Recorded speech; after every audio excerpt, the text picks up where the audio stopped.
Time to check in on the top business story of the day. A new survey revealing that 1 in 3 Canadians, 1 in 3, can't afford to pay their monthly bills. Jameson Berkow is joining us from BNN. What is driving this? What's behind it, Jameson? Well, it's essentially people spending more money than they have, Anne-Marie. It's a process that we've seen Canadians fall into this spending trap over the last, say, decade, and it's getting worse and worse. It's not even just that 1/3. I mean, that's probably the most shocking, certainly, in that survey results, that 1 in 3 Canadians can't even afford to cover their bills and their debt obligations by the end of the month. But even those that can are struggling. They end up with, and this is, of course, a national average, so it should be taken with a grain of salt, but the average Canadian that can make their monthly payments work still has about $112 less at the end of the month than they had the last time they did this survey 3 months earlier. And the reason this is so concerning is that we're no longer in this sort of rock bottom interest rate environment where generations like mine, the millennial generation, have basically lived their entire adult lives in this society of never having to worry about rising interest rates. Well, now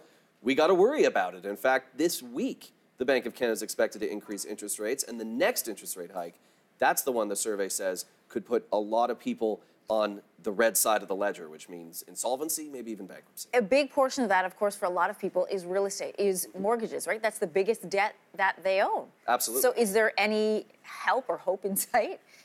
Probably not. I wish I could think of a silver lining there, because that's the biggest thing that changes when interest rates go up, right? Is your mortgage is going to increase.